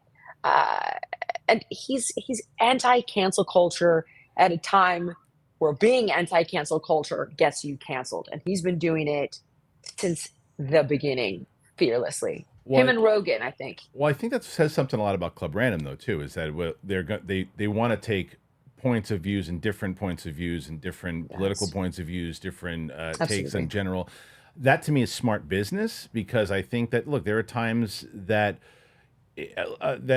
people will have a point of view. I don't agree with everybody, but I like to, as we were just talking about earlier, I like to talk to people, right? And it's like, well, you can't have that person on because they're not. We talked about this, but it'd be because if that person's on, then that means that you're on their team. I'm like, no, it means I just want to talk to them. It means I'm curious. Like, I don't. And as you said before, I've heard your stance on like the vaccines and everything too. I don't necessarily agree with all the things that you have said, but I do. Me on the vaccines? Which one? Hepatitis B? Yeah, I think that there was one particular thing as far as like when you were talking about the vaccinations as far as people with the For shots. COVID. Yes, for COVID. Excuse me. When it comes, I haven't really made a statement about that. oh, you at all, haven't. actually. So maybe No. then maybe I'm misinformed. Okay, well, then No. But tell me what you think it is. I'll see if I said anything similar. Because that's you know what's funny about this also, Jillian. I'll tell you this is that I don't dive deep into these topics normally on my shows. I don't. I mean, on the UAP stuff, I do. I don't normally. I'm here for both. Yeah, because and the reason why, and when with talking to you, because I feel as A, comfortable talking to you about this type of stuff. B, I have made it because I've seen people make statements about me. They don't know what the hell I am as far as politics. They don't know where I stand on politics because I think that it doesn't really, in my opinion, it doesn't matter what the hell I think to my audience as far as politics, because that's not what I talk about all the time. Minus UAP stuff, minus all these other things. I have certain things. I do think that my kids needed the vaccine. I do think that I needed it. But what I don't do, in the same way that if somebody likes the last Star Wars movie, good for them. I didn't. It doesn't mean that I think that you should, that you're a loser and this is what the people do. It's like if you think that you should have gotten the vaccine, then you should get it. I did actually get the vaccine. Yeah. Bill actually wishes he hadn't got the vaccine. But here's just for the record, what alarms me at the moment regarding vaccines is I'm not well versed on the COVID vaccine, believe it or not. I'm more concerned about the fact that our vaccine schedule for kids has gone from like 12 when I was a child to 70 plus. And I was doing an interview the other day, and the gentleman goes, "Well, isn't that just the advancement of technology?" And I said, "No, let's take something like hepatitis B." And this is one that I've been very outspoken about. So hepatitis B, you get from risky sex and needles. So a child's not getting hepatitis B unless they get it from the mother when she's pregnant with the baby, but you can test the mother. So why would you give a newborn hepatitis B? And if you do some research into the origin of this vaccine, they spent all this money, they created it, and then the community that would generally need the vaccine isn't particularly concerned with getting a hepatitis B vaccine, considering they're doing intravenous drugs. So now they're in the hole, tons and tons and tons and tons of money, and it's like, how do we recoup this? Get it on the schedule. That's the kind of stuff that personally for me, I'm highly suspicious about. Yeah. And then I'm like, hold on, because all drugs, all vaccines, all medications have a cost benefit analysis. Right. Just my 14-year-old just got the HPV vaccine. I do not want her getting HPV. Right. I don't want it. No way. Now, I would look at every single thing and say, what's the risk? What are the side effects, cost benefit? And then I would talk to the family doctor, her pediatrician. With COVID, I got the shot. I didn't get the boosters because I interviewed a virologist named Vincent Racaniello, and he was like, don't bother. You're healthy. At the time, it was the exact same. The booster was the exact same as the actual vaccine. Right. Yeah, and he's like, you don't need to get the boosters. You're healthy. No need. And then we started to see that you were getting it anyway. And I was like, okay, we're going to get it anyway. I don't need to run the risk of getting another booster. Now, I haven't dismissed anyone that's told me they've experienced a vax injury, and I'm more than willing to engage in that conversation.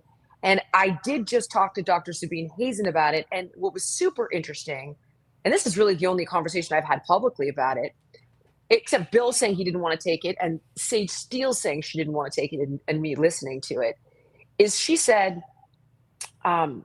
with any medication, there'll be side effects, right? And we used to call them adverse events, and all adverse events get reported to the FDA. It's normal.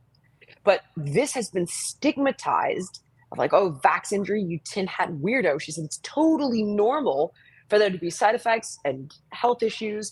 But the fact that we can't even report it, or it makes us crazy, or look at what could possibly be happening. And one of the things that she found in her research, and take it or leave it, she published a study on it. You can look at her background and see if you find her to be a credible source, or just throw it out entirely. But I thought this was interesting. She took this, she's a gastroenterologist, so she studies the microbes in the stool, right? And she took samples of stool before people got the vaccine and after they got the vaccine. And one thing that she did notice is that their colony of bifidobacterium, which is this really powerful beneficial microbe, had been diminished. And people who had vax injuries a theme she noticed is that they were not able, whereas you and I might get it. Let's say that did happen to us. Let's say this hypothesis is true. We would be able to rebuild that colony of microbes.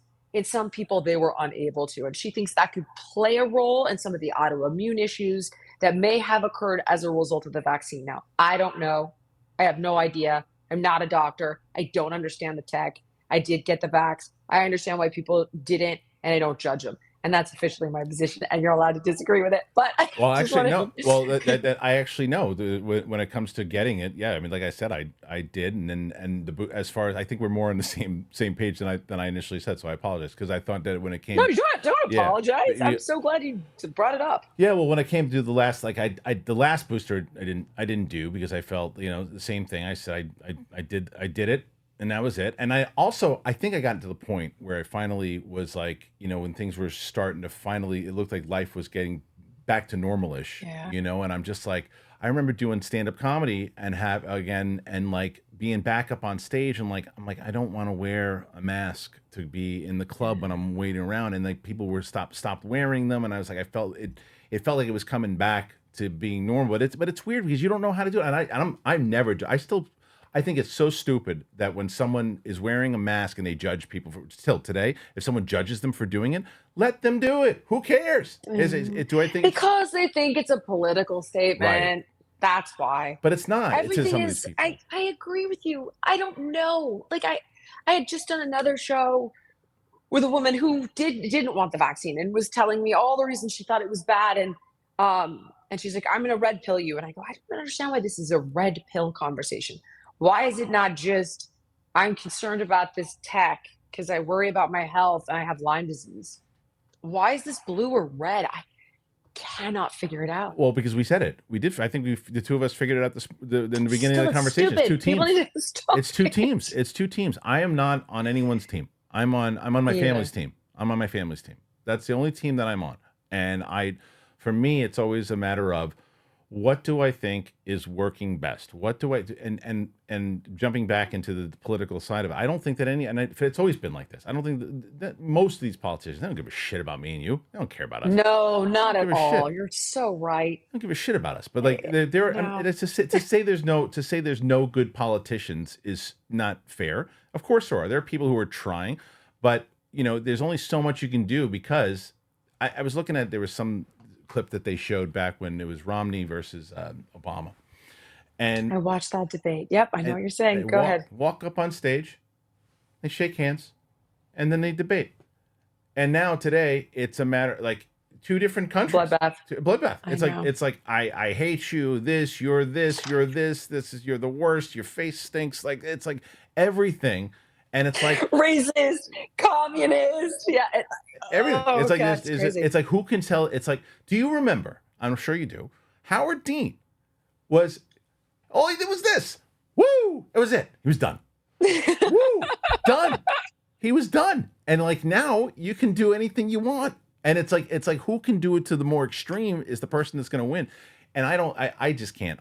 It drives me bananas. That's why to me think, bringing back to that UFO thing, to me that's the most important thing that no one, like freaking Chuck Schumer and Rounds, Jillian, have a bill that they tried to pass in December, which how the mainstream media doesn't cover this. The Speaker of the House, the Senate Majority Leader, is up there saying we have non-human intelligence stuff that we need to get out there. We need eminent domain. We need all these different things, and the mainstream media didn't cover that. And I don't know if you even knew about that.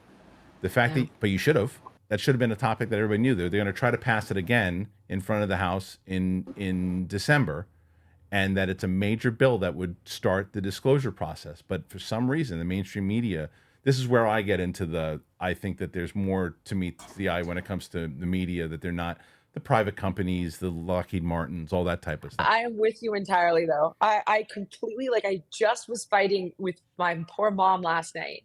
She's like, well, I don't understand why I'm not seeing this. And I was like, Mom, Google BlackRock and look what percentage they own of every main television network, from CNN to Fox to ABC. And it's like 18%, 16% privately owned.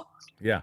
There's come You think you're getting the truth? No, there's more. You're getting There's so much. pieces of it. There's so much Yeah. more than meets the eye. And look, this is what I'll say. I just from talking to you for this last 40 minutes, like the fact that you're really engaging. I understand your point of view or where you're saying that. I like and I appreciate the fact that you try to you listen to everybody. You take both sides of it. You have your stance, and I think that's why people should listen to your show. Now that you're on video, can you let everybody know exactly if they want to find it and want to go to video where they go? Yes, you just go to YouTube, search Jillian Michaels, and subscribe. And I do have Michael Schellenberger on, and he's amazing. But we weren't talking about UAPs. We were talking about deli pads. So you got to get him to talk about the UAPs. Hook it up. I'd love to talk to him. Thank you so much for joining us. Thank you for your extra time, and I really appreciate it. And we'll talk soon. I would love that. Thank you for having me. Have a great day. Bye, Jillian. Bye. Thank you so much. I'm sorry I kept you. I know. Sorry to your reps. I thought for some reason we had an hour, and I went over, so I totally apologize. I wasn't paying attention. I was so engrossed. Okay. I had the best time. Thank you for everything. Bye. Hopefully we'll talk again soon. Please. Bye-bye. So many comments lately about everybody that's buying the Tushies. And I see why you're buying them. I love them. You love them. Chris Carr loves them. Everybody loves the Tushies. I'm so excited to get you guys to get a Tushy that I almost thought about doing this from the bathroom, but then I was like, no, I want you to get it. It's terrible. That's a terrible thing for me to do, but I want to do it because I want to show you how much I love the Tushies. Check this out alone. Look at this. Just open up the toilet lid. You spray the water right in your tush. It's wonderful. Look at that. That's how it works. It's that easy. You put it on the toilet. You open it up. You spray the water on your butt. It's lovely. It's going to change the way that you think about cleaning up after a spicy dump in a coffee shop or a porta potty during a music festival. You're going to want to take Tushy with you everywhere, and thankfully you can. Because the Tushy Travel, it's collapsible, it's durable, and discreet portable bidet that gives you the most confident clean on the go. I keep telling people about these things. Everybody are getting the Tushies now, and everyone's like, oh man, can I use your code? Can I use your code? Of course you can. It's the best. I got one. I've got two in my house right now, and it is so wonderful. We feel classy in this house. It's got a 3-stream nozzle for a total clean. It's got a new air mesh bag for discreet travel, faster dry time. It comes in 5 new colors. Every Hello Tushy bidet comes with a 30-day hassle-free return and 12-month warranty. So stop wiping until you bleed. Join the 2 million butts who have already made the switch to Tushy. For a limited time only, our listeners get 10% off your entire order, but you got to use that code BIGTHING. 10% off Hello Tushy, HELLTUSHY.com with the promo code BIGTHING. Hims! Guys, when we leave the house, whether you got your phone, wallet, keys, how's your hair look? But if you're experiencing hair loss, you may not be so confident when you step outside your door. Now you got to get confident again. And you got to restore your hair. And you do it with Hims. Because nobody wants to lose your hair. And for men, it's common. And now with Hims, the solution is simple. You try Hims Hair Loss Solutions, and you'll be joining hundreds of thousands of subscribers who got their flow back. Hims provides access to a range of hair loss treatments that work all the way from the comfort of your couch. They offer personalized chewable, orable, spray, and serum treatment options so you can find what works best for you. The process is simple and 100% online. Just answer a few questions, and a medical provider will determine if the treatment is right for you. If prescribed, your treatment is sent directly to your door. Hims has hundreds of thousands of trusted subscribers, so if you feel like you're losing a part of yourself with your hair loss, get Hims and get your confidence back. Start your free online visit today at hims.com/bigthing, HIMS.com/bigthing for your personalized hair loss treatment options. So that's hims.com/bigthing. Results vary based on studios of topical and oral mixodal. Prescription products require an online consultation with a healthcare provider who will determine if prescription is appropriate. Restrictions apply. See website for full details and important safety information. Thank you to Hims. Thank you to Tushy. As I mentioned many times over, that if you guys are able to, please go ahead and put those codes in that we have. Tushy. Come on, use those forever, especially, and Hims. Super helpful. And I'd like to thank Jillian. Jillian was a really, really good conversation. I had a great conversation with her. And even, like I said, I had, for some reason, thought she took a stance on COVID that I was wrong about. But I love the way she actually talked about it. She's like, I haven't actually ever talked about my stance on that before. And the fact that, and this is the first time she gave her overall thoughts and everything in general. So between that and getting into everything, it was a good conversation. I liked the kind of the points of view, and I think that it is important that you should be able to talk to somebody even if you don't agree with them. you should be able to talk with them and not think that they're your enemy. You know what I mean? I don't know that much about her, Christian. Is she pretty conservative? Is that you thought like- she had? Well, I mean, this is the kind of a whole point. She was talking about it inside of the interview. It's like she has things, and this is what we talked about. There's things that she lands on that can be pretty progressive. There's things that she lands on that can be pretty conservative. There's things in general, like, and that was the point. That was the point of the conversation, more so than it was just about politics. Was the idea that, like, there are things like that because of you're on one side, and if you agree with anything that side says, then you're on the wrong side. Mhm. There are things that people say on certain sides that I go, oh, well, that's an interesting point. And then there's other things on the same side that I go, you're out of your freaking mind. What are you talking about? That's extreme. And there are extremes on both sides. And there are people who are level-headed on sides.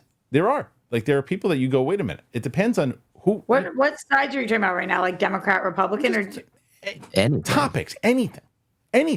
There are people that, are having, it's less, to me, it's less about the political side of it. And it's more about society in general, where it's like, we've gotten to this place, especially because of social media. And we talked about this, her and I, is that this has made people just so numb Oh yeah. to how you talk to one another that you go, oh, well, I see a point of view I don't agree with. F you, F your mother, now I'm going to go play catch with my kids. And it's like, you have no idea what you just did to that person. You probably either pissed them off or you made them feel sad. You don't care. You don't see it in their face. But you and I had a conversation last week off air, Roxy, for about, 30 minutes, 40 minutes. And we had a discussion. You didn't necessarily agree with some of the stuff I was saying. I didn't necessarily agree with what you said, but we saw in each other's eyes we were having a conversation. And we ended that conversation by understanding where we were coming from and realizing, okay, wait a minute, let's talk about it. And that's what you can do inside of rational conversation, whether you agree. And that's my 17-year-old son. I'm gonna brag about him. He goes, debates are pointless. Conversations are necessary. Like you 100%. don't have a debate about it's just you're gonna be screaming in each other's faces. Right. But having conversations need to happen. Debates are necessary if you're in a debate contest. Yeah. If you're in a debate contest, then it's a game. But yeah, if you're debating, it's like, no, your son's 100% right. It's like it's a conversation. And even with the debate though, Brett, it's like, as long as you can do it, and if inside that debate you can say to yourself, well, wait a minute, that's a point that I didn't even think about. But are you just thinking about your next point to combat that without even hearing what that person said? People don't go into a debate expecting to have their mind changed. That's 100% it's right. about, this is my view. This is why you should feel this way. Right. It's two people trying to change the mind of somebody who's not going to change their mind. Well, even when I said that I was interviewing her, someone's like, "Oh, it looks like you're jumping on that train, huh?" I'm like, "What train? I'm having a conversation with somebody. It's like, the interview already dropped? No, when I mentioned it, I was on the air with you like a month ago, and I said she was coming on. It's like, good luck talking. Oh, it looks like you're going down that path. I'm like, what path am I going down if I'm having a conversation with someone? It's like that's the other thing. Is like, you can't have, like, there are so many people that I want to interview and talk to. Like, there are people that I would want to discuss and have conversations with that I haven't reached out to because I don't want the headache of hearing how I've jumped to the other side by doing this, or I've done this and I'm done this to that. And there's people that I don't agree with. People that I'm like, I just want to see what the hell were they thinking when they said that? What the hell were they doing when they did that? Or on the other side of it too is that sometimes I want to talk to somebody that it's like, having people on that there's people that I'm both sides that are just so on one side of things. And I'm just to have that conversation of, well, why? But then it gets too hairy. Yeah, I interviewed Ben Shapiro once. Right. We probably couldn't disagree on more things in life. Right. We disagree on like everything. It was really interesting to talk to him. I don't agree with anything he says, but as opposed to watching him and screaming at my TV at him. But you had a conversation. I thought it was interesting to hear. Right. Where was that? Was that Collider? No, I used to do this thing with this guy, Brant Pinvinick. Okay. It was called I Could Never Be or something like that. And we would interview people who you couldn't do what they do or you don't do Got what it. they do. Got it. Yeah, it was interesting. And When was that? What year? So this goes into the point. So what year was that? I'm going to say like 6 years ago. Right. Because I feel that if you were going to do that today, I think right, I would get slaughtered. you would get slaughtered. Why are you Yeah. doing that? You get phone calls and DMs from people and be And like, I can't stand this guy.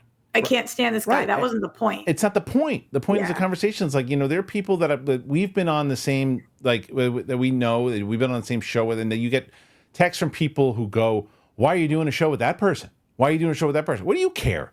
But I have to say also, though, I do think there is validity to the fact that you don't want to give somebody a platform that you think is doing legit evil to the world. If you're fanning the flames to it, sure. But if you're asking like if there's certain people on there that you have out there and you're having a conversation with somebody, and it's like, and then you just change your stance on it, and if you've been very active, let's say that you've been very active on something in general, and you're out there saying something, and then there's somebody on the other side who's been pretty destructive on that point of view, and you have the opportunity to interview that person, and then you do interview that person, but you don't bring up your stance on how you really feel about it, well, then no, you should not be interviewing that person, and you shouldn't, because that's even if, like, I do think that our society has really gone, like, when you hear people say extreme things, there are people who, okay, so for example, you spoke about Bill Maher earlier, and this Yes. came out. I just wanted to make sure that this came out in the news. Bill Maher axed a Kanye West podcast interview due to anti-Semitism. So Right. clearly what happened was Bill Maher had Kanye West on his podcast. Whatever it was that Kanye West said, Bill Maher thought was so detrimental to the Jewish community, Right. for people to hear, that he cut the whole interview. which I yes, and There are things like that Yes. happen. Like, I'm not saying that about Jillian Michaels. no, by I any know what you're means. saying. I know what you're saying. But like sometimes I do think it's important to not allow people to congregate under the form of Sure. hate by giving somebody a platform who doesn't necessarily have one. Yeah. Ben Shapiro obviously has a massive platform. He doesn't need. Well, and so does need it to Kanye, give him but a still, platform. but still, I know, So I know does your Kanye, point. Kind of, but CNN wouldn't have Kanye on. Right. MSNBC wouldn't have Right. Kanye. You know, like. Right. There are places that he just can't go and can't reach. Sure. He has his own platform, but there are places other than Fox and himself, nobody would have him on at the time. I think so. that's fair, and I think there's a difference of, like, when it comes to, but I think there's also that was in the heat of what it was going on at the moment too. It was like, it's not smart for Bill Maher to have him on. He doesn't want to offend people. He doesn't want, absolutely. But let's say in 5 years from now, and let's say Kanye hasn't said a word at all, and then Bill Maher wants to revisit it, and then say, then he probably will, because you can still have the conversation. I think about that all the time with Louis C.K. Like, Right. I think it'd be so, whoever interviews him next, big person who interviews him, I'm really curious how the last 5 years have shaped his life. And I honestly know a little bit because I watched his special where he was talking about some of it. But there are people where you're like, okay, you didn't do something that was the most evil that you could do. Right. So how have you grown or changed or learned? That's I always think is valuable. That's what I mean. And that's ultimately what I mean too. And I say this where it's like, you just have, I just think conversation, I think that what you said is very valid, where it depends on, it always depends on the person. It depends on who it is in general. And the other side of it is too, is like, it also, if do you want to talk to that person? Do you want to have a conversation? The answer for me is that I don't really want to have, like I mentioned in the beginning of this thing, like this was, and I say this with Jillian. Jillian was a very pleasant, nice conversation, and it was an intelligent conversation, and it was a back and forth, and it was someone who was presenting themselves. I don't ever want to get into conversation, and I didn't even want to talk any politics before she came on, to be honest. I was like, I'm not talking politics. I don't do that on my channel. I never do it. I don't want to do it. I don't like doing it. I don't like where it goes. I don't like what it brings out of the audience. I don't like doing it. But it was just an organic conversation, and you know me, that's what I love. I love if it goes in a place, I'm like, okay, I'm comfortable here talking about this because this is just someone who's just talking about these things.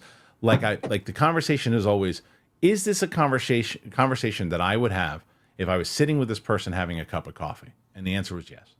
So anyway, I hope people like the conversation. I thoroughly enjoyed it. And I think that, people will maybe see her and say, okay, look, this is someone who just wants to talk and doesn't hold back their thoughts at all.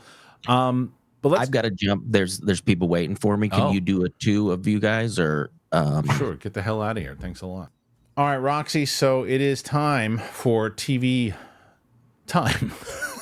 So let's get into a few more topics before we, as far as television goes. I want to let you know Yeah, you that told me you're watching some stuff. I'm caught up with Bad Monkey. This is one of the reasons why I love. I have 5 minutes left in last night's episode or this week's. Was that this whatever week's it is. episode? So I guess I missed this week's episode. So I'm not Okay. caught up. I have one more episode left.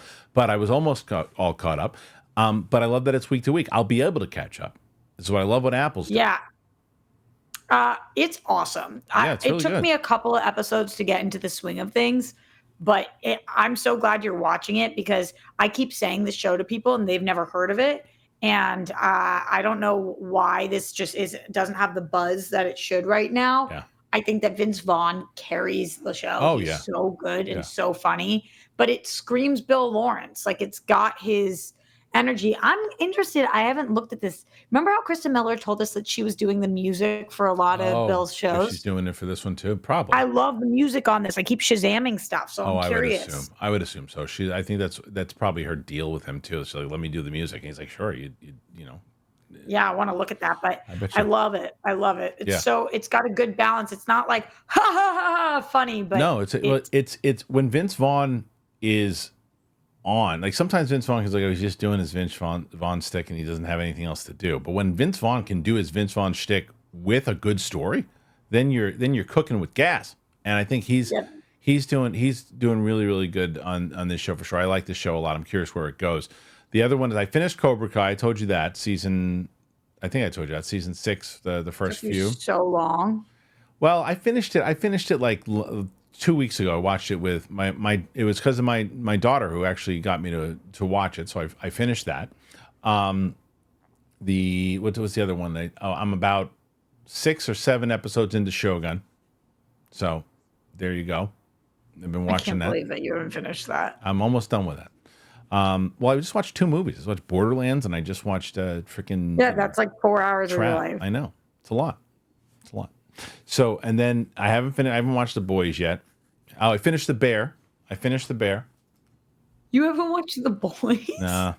I don't know what it is. It's so weird. I love that show. You love that show. I know. I haven't had an urge to go and watch it. I don't know why. And I finished all of Generation V or whatever it was, and I haven't been like, I haven't had an urge to. I gotta watch like Shogun. I'm like, I gotta finish it. I love the show, by the way. I love Shogun, and I just gotta. good. Yeah, I've been watching. Like last night, what I did, Roxy. When I tell you, I was starving last night. I was starving. I was like, I went because I got on the train last night, and I headed to the city, and I'm like, I'm not doing pizza again. I'm not gonna do it. So I get to the train station. I didn't have time anyway because it was like one of those. It was the way that this worked last night was crazy. I get to train 5:45. I get there right at 6:15. Hop on the subway. I'm right at the theater. Get into the theater around 6:35. Sit down. Get my seat. Super relaxing. Movie ends. Right across the street. I go to the subway. Subway's waiting. Don't have to wait at all. Get right there. Get on the train. Get to Penn Station. And I'm like, oh, I got to get my train. It was waiting on the tracks. I was home like. In and out in the city within 3.5, maybe 4 hours tops, right? So it was wonderful, but I was starving. So I get home and I just fire down a whole bunch of food. I mean, I'm just eating an insane amount of food. But I was like, I got to watch something while I'm winding down here because the city just gives you that energy. And I was watching, and I watched Shogun. And it was a great It's episode. a hard show to watch while you're eating or doing anything, though. Not me. Because how do you read? Oh, I can do it. I was doing it. Yeah, it was like, and it was, it was easy. But I mean, it'd make you sick if I told you everything I ate. Make you sick. You just had it in the fridge? Yeah, and leftovers. I made a big turkey burrito, which was turkey meat burrito, which was wonderful. It was really good. Do you mean like deli meat turkey? No, my wife Okay, makes ground okay. turkey, and she had Okay. ground turkey, and I had beans and tomatoes, hot sauce, lettuce, the whole thing, delicious. And then I also made myself a sausage, and I ate a sausage with it, and then I had a whole bunch of other stuff. I can't remember what I ate, but it was a lot. Wow. So the burrito wasn't enough, huh? No, I'm telling you, I was starving. I didn't eat any lunch yesterday.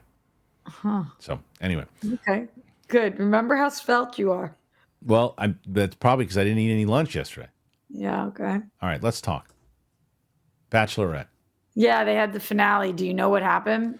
I think like the one guy that was like crooning over the whole time, she chose him, and then he told her, "I'm just kidding." So it was devastating. I mean, this was like maybe the hardest finale yet to watch because I've fallen in love with Jen. Oh, She's you have? awesome. Okay. She came down to these two final guys, Marcus Yeah. and Devin. Marcus was the whole time honest with her. I really like you. I'm not there yet. I Yeah. really like you. I'm not there yet. Finally, she like sits him down before their last date and was like, I don't know what to do with that. Are you there yet? How do you feel? Where do we go from here? And he's like, he says, I love you finally. Marcus does. And then Marcus. Okay. But she lets him go because she was like, tomorrow's supposed to be engagements. You're telling me you love me the first time now. Like you seem so uncertain. Like I don't think it's supposed to feel like this. So she lets him go after the whole time with that. Mm-hmm. Devin, on the other hand, Devin, I think you're right. Devin, on the other hand, has told her since like week 3, I'm in love with you. I'm in love with you. Like he's been one of my favorites. I've thought he was such a genuine, kind soul. Yeah. He's just been all about Jen, keeps the main thing, like just loves her. So she decides, because he's been all in on her the whole time, for the finale, she's going to propose to him. Mm. She said, I'm not going to let him propose to me. I'm going to propose to him. So we hear her say that. We're feeling giddy at home. Then we cut to Jesse. Jesse's like, Jesse's the host of the show. Yeah. Jesse's like, we're going to actually stop there. Why are we stopping there? Because we're actually not going to show you the proposal, because what happened after that is so devastating that we're just going to talk about that and then show you the proposal after. So then Jen comes on stage and is just bawling her eyes out and is like, I don't understand what happened. We left. He wouldn't speak to me. He wouldn't try with me. He didn't look. To this day, I don't know what happened. I'm madly in love with this person. Why don't they want to be with me? I'm so confused. Was it all a lie? And then he comes out onto stage and like, they just were on complete opposite pages. She was like, what happened? And he was just like, what do you mean? Like, why are you acting like this? What? Like, let's just say we're both really hurt with how each other acted and move forward. And she's like, what? I don't know what happened. What are you? And it was like, who knows what happened behind the scenes? Right. But she acted like, and I tend to believe her. She has no fucking idea what happened. And he is like, it just didn't work out. So they're both going to be on Bachelor in Paradise, is what you're saying? I know that he will be very clearly. I think she's like tapped right now. I've heard this story 1,000 times. Yeah, but Maria was tapped from Bachelor and she was offered Bachelorette and she turned it down know. because she was too tapped, and that's her best friend. Yeah. So maybe she'll go on because she likes all the girls, but like, and then Devin, the day that he called it off, started following Maria, the girl who was supposed to be the Bachelor, which is one of Jen's good friends. So the thing that I'm doing right now, as you know, is anything that's nominated for Emmys, especially as we're in September now, anything that's nominated for multiple Emmys, I'm trying to binge. Palm Royale was nominated for multiple Emmys. I never watched it. It came out this year, and I was like, okay, let me just binge this. I don't know what this is. What? I don't know what this is. Oh, yeah. How crazy is that? Yeah. But it's nominated for multiple Emmys. Kristen Wiig and Laura Dern did the show. It is like takes place in Florida, West Palm Beach vibes. When are we? The 60s? Okay. Something like that. Like, it is a cute, a little bit funny. Took me a while to get into. I get what they were going for, but I think it's being compared a lot to something like a White Lotus because of the interactions of the people. I haven't watched the finale yet. I want to see how this closes out before I let you know whether this is super worth people's time.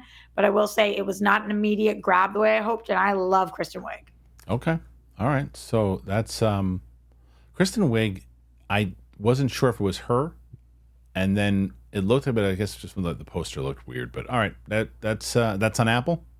That sounds right. Okay. All right. Next. Palm Royale, yeah, Apple. So we already talked about Bad Monkey a bit, but this show is really good if you're looking for a fun detective kind of comedy and you love Vince Vaughn. It's like it's really well done.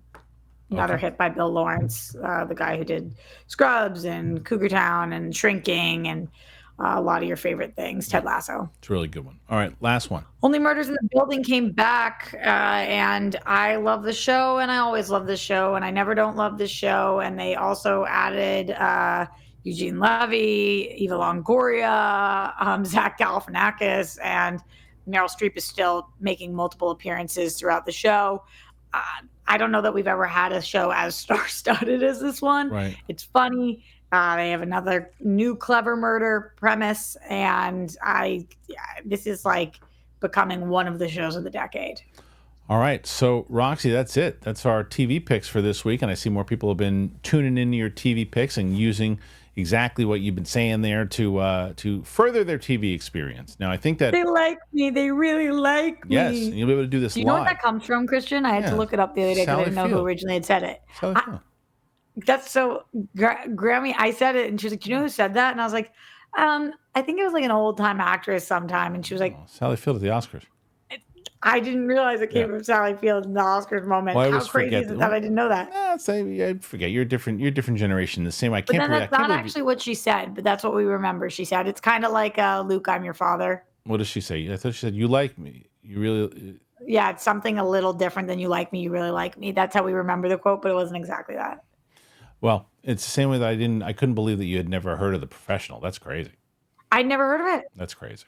So good. Yeah, it's amazing. It's one of the best movies. You know what's so funny about that? It's weird how my brother just watched it like a couple days ago. There's another fan who just watched it. Really? Yeah, it's so weird. Everybody just started watching The Professional. I was like, why is it did it come out on Blu-ray or something? Or- No, I don't think so. I don't know. I had never even heard of it. They told me I was So watching good. it 10 minutes before I did. I was like, what is this? And I was like, oh, It's amazing. hi, that- Natalie. It's amazing you never saw it. What a great movie to watch for the first time. It also has like 10 different titles, which is confusing. Well, I said to you last night, it's like it's one of the main reasons that you're so much fun on that because you missed so many movies, like so missed many so good ones. much. And it's like that's why like Samantha is going to be like I'm doing things differently than Real Rejects does. Like Real Rejects will always have like two people on who have never seen it.